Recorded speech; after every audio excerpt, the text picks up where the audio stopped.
Hello everyone, welcome back to the channel. Yes, another Brickmania kit review, and what we have today is M1278 Heavy Guns Carrier, which is a Joint Light Tactical Vehicle, or in short JLTV, or I guess you just can call it Armor Vehicle. And this is one of the limited edition series that Brickmania has been releasing in 2023. And this is the other side of the box. Just a little bit of the stats. Skill level 4 out of 5. I personally didn't find it too difficult to build. 497 Lego elements and some brick arms as well. Unfortunately, this kit does not come with any minifigures. Let's go ahead and maybe just put the box like this, give you a little bit of a nice visual right here. I do like this box art a whole lot. But let's go ahead and talk a little bit about the background of this vehicle. I don't want to get into too much detail on this. There's a plenty of information available on interwebs or YouTube. You can go ahead and check that out for yourself. But essentially, this vehicle belongs to the kind of group of vehicles that are under MRAP configuration. And you can see probably right here, there's a little bit of that V-hole shape on this model that are representing that. And essentially, it's the vehicles that can withstand IEDs or mine blasts with their, once again, the V-shaped kind of technology and protection. And this need came from Afghanistan or Iraqi war. There's different type of this kind of vehicles exist there that are built by different type of companies. This specific one is Oshkosh. Of course, there's ones like a Cougar, there's the Max Pro, and there's plenty of other ones, for example. But the main role of this vehicle was to replace a little bit outdated Humvee. Everybody known Humvee. I know it's a big shoes to fill, but it had to be done. It has to be, also this vehicle had to be a lightweight so it can be easily transported, unlike, for example, the other bigger MRAPs. And at the same time, it has to be versatile enough as the Humvee is. This specific model, as you can see here, is equipped with a heavy guns carrier. Of course, there's a millions, as again, like as a Humvee was, different variants exist of this. But in conclusion, it's essentially a vehicle that should replace Humvee as a more versatile, more off-road capable, and vehicle that offers more protection for United States military.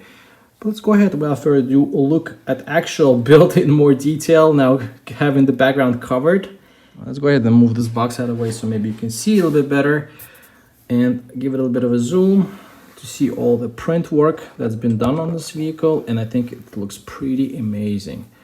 Let's go ahead and check out the print part. So we definitely have the headlights, the grille.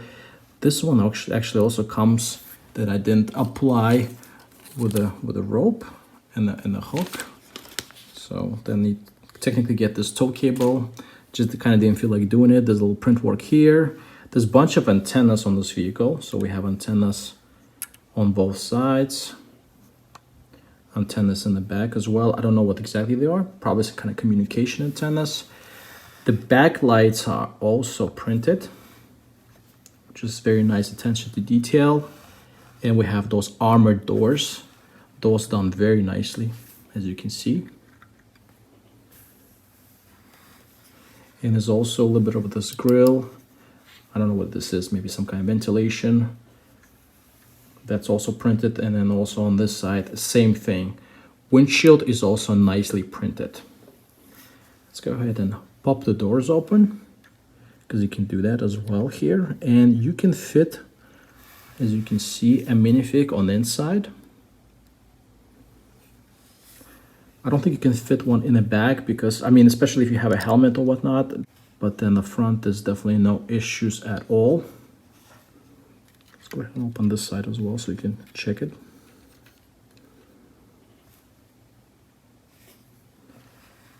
All right, and then you can also use a minifig and place them on top of this gun turret. Let's go ahead and fit a minifig on top so you can see. So you definitely can load this up as you prefer. Close this one up again.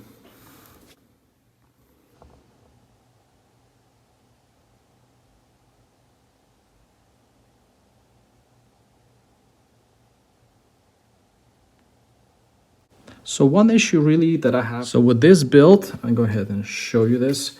There's a little bit of flop happening on this upper section. Let's go ahead and close those doors back up. Actually, one other thing, this door kind of holds on just this one stud, so you kind of have to be careful. But that's not a problem. It holds fine. There's definitely no issues at the moment. But this hood right here, so I had to do a little bit of modification. And I've come up with this little kind of multiple parts put together to give a little bit of this angle. I know it was just really weird how I had to put together those stuff, like those parts right here. If you can see, those clear ones are coming from those Marvel CMFs. But the problem is, if I don't use this kind of self-made piece, which took me a couple of minutes to put together, and I close the hood down, like it's fine, but there's a little bit of a flop happening. So let's say if I want to tilt the vehicle a little bit forward, I have that flop, and then the hood opens up, and I'm not a big fan of it because there's no like direct connection on the studs, and you cannot shut it down like fully closed, as you have to keep that angle. And that's a little bit of an issue to me, because like if you kind of handle the model a little bit or you play around with this, you kind of have this issue. But again, if you have those parts available, that's a kind of easy fix. So I'm going to place this, for example, here.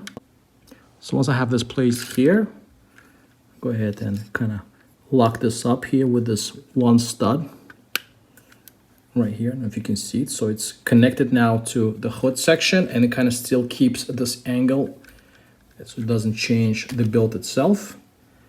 And if I, for example, put it upside down or I move it around, it doesn't flop anymore. So you kind of avoid that hood flopping situation. I wish that was addressed originally from the design, but to me, it's not that big of a deal, but something definitely worth mentioning.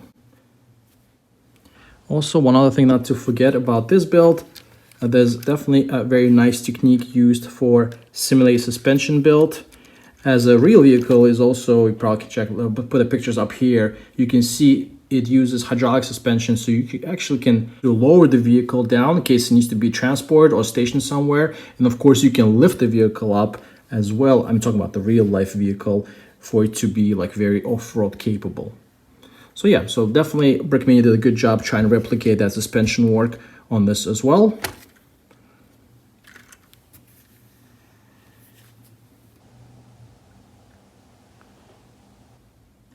But yeah, that's pretty much all about the build itself. Let's go ahead and have a little bit of a comparison. I'm gonna go ahead and put this vehicle on the ground.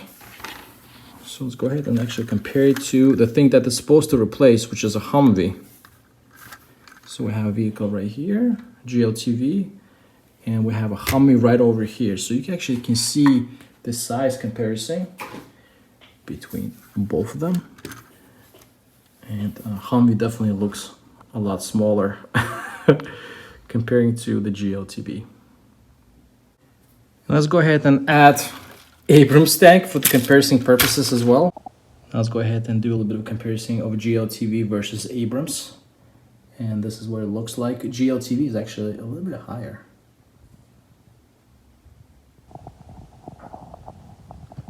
And next to Humvee.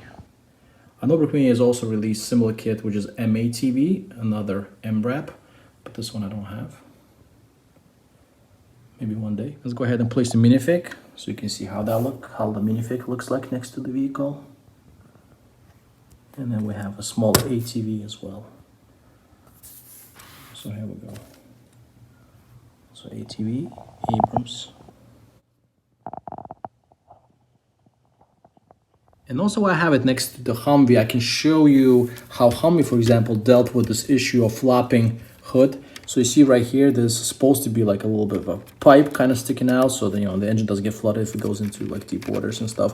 So you can actually move this out of the way, like move it a little bit, and you can see the Humvee hood actually opens up the same way, or similar way. But then putting this back actually kind of holds it back, and you avoid that kind of flop here as well. So that was definitely a way to do it, to lock it in. Unfortunately, this one doesn't have it. But like I said, you can try doing whatever I did, with this a little bit of build of inside. At least it kind of still keeps it somewhat from the flopping. But again, if you're not going to build that in, you're going to have that issue with the hood coming up. But anyways, that's a small thing. I hope you enjoyed this somewhat quick review. I hope quick enough, of this pretty cool JLTV M1278, the gun carrier right over here. By the way, you can Once again, place the minifig really nicely and easy. Rotates all the way around. Yeah, I hope you enjoyed this review. And put a like, subscribe, and see you soon. Peace!